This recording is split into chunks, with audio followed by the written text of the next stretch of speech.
Hi, in this video we're going to talk about applications of rational equations. One example of an application would be a distance problem. Many distance problems lead to rational equations. If you remember, distance equals rate times time. We could solve that for the rate, divide both sides by time. So rate will be equal to distance divided by time. Or we could solve for time and divide by rate. So distance over rate would be equal to time. Our first problem, a boat which moves at 36 miles per hour in still water travels 28 miles downstream in the same amount of time it takes to travel 20 miles upstream. Find the speed of the current. So with solving a problem like this, it's usually best to complete the following table. The distance. The distance that this boat traveled upstream was 20 miles. The distance it traveled downstream was 28 miles. Now, the rate that the boat was moving would have been 36 miles minus whatever the current is, because the current's going to slow us down.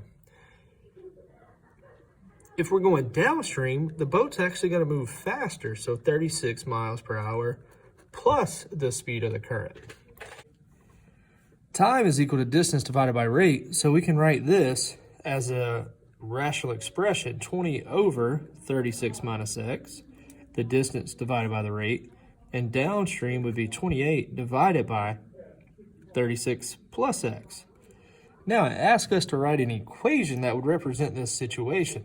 Our equation is right here because it says in the same amount of time. That means upstream and downstream voyage was equal to each other. So 20 over 36 minus x is equal to 28 over 36 plus x. In order to get these denominators the same to solve this equation, we can multiply the right side by 36 minus x, and we can multiply the left side by 36 plus x. Once we make the denominators the same, we can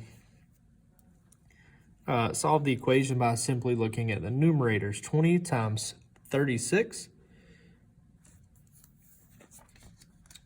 is 720, so we get 720 plus 20x is equal to 28 times 36 is 1008 minus 28x.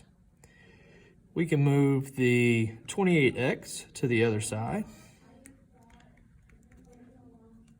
and at the same time we can subtract the 720. So 28x cancels, the 720 cancels. We get 48x is equal to 1008 minus 720 is 288. And then we can divide both sides by 48. And 288 divided by 48 will give us the speed of the current, and that is 6 miles per hour. So the current in this case is moving at a rate of 6 miles per hour. Our second example, same idea.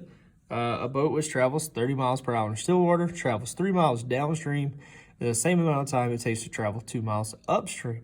Find the speed of the current. So upstream, we're going 2 miles per hour over 30, or 2 miles over 30 minus whatever that rate of the current is, which is equivalent to the 3 miles that we're going to travel downstream and the 30 plus the current that the boat's going to be moving. We can get the denominators the same. We can multiply the fraction on the right by 30 minus x, and we can multiply the fraction on the left by 30 plus x. 2 times 30 is 60. 2 times x is 2x. 3 times 30 is 90. And 3 times negative x is negative 3x. We can add 3x to both sides. And at the same time, we can subtract 60. So we get 5x is equal to 30. And we can divide by 5. So same answers we got before, that's just coincidence. But the current in this situation is moving at 6 miles per hour. Another type of problem that we might use rational equations for is the work problem. So if two people are doing the same job, and it takes the first person A hours to complete the job and the second person B hours to complete the job alone, then we can figure out how long it's going to take them to do it together, actually. And we would think about how much of the job they can complete in 1 hour. And that's where the fractions come from. So if it took me 5 hours to complete a job, how much of that job could I do in 1 hour? I would be able to do 1/5 of that job. So Jason and Hilger required to paint over their graffiti on a wall. If Jason worked alone, it would take him 20 hours. So in 1 hour, he could paint 1/20 of that wall. Working alone, Hilger could do the job in 15 hours. So he could do, every hour, he can do 1/15 of that job. And how long would it take them if they worked together? Well, if they worked together, they could do 1 over whatever T is per hour, is how much of the wall they would finish. In this case, we need to get the denominators the same. So we can multiply this first fraction by 15t. We can multiply the second fraction by 20t. Yes, we could use a smaller denominator, but in this case, it's not going to matter, so we just use the same denominator that's already there. And we multiply the top and bottom by 20 times 15 in the 1 over t piece. So we get 15t plus 20t is equal to 20 times 15, which is 300. We add the 15 and the 20 together. We get 35t is equal to 300. We can divide by 35. And t would equal 300 divided by 35 is 8.571 hours. If they were to work together, that's how long it would take them. The second example here, filling a hot tub will take 4 hours. So in 1 hour, 1/4 of the tub will be filled up. Draining, so we're going to subtract, the same tub takes 7 hours. So in 1 hour, 1/7 of that tub would drain.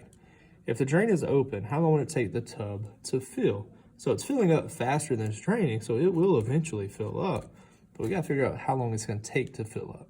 So we have our equation here. 1 over t is how long it would take to fill up per hour, or how much it would fill up in an hour combined.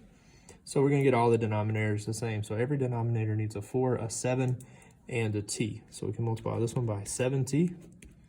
We can multiply this one by 4t. And we can multiply this one by 4 times 7.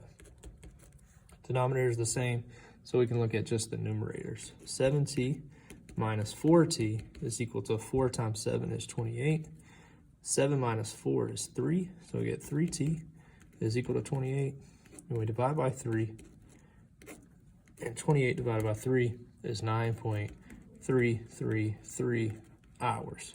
So if we were to leave the drain open and turn the hose on, it would take 9.33 hours to fill that tub. There are many more other applications of rational equations. These are just a few.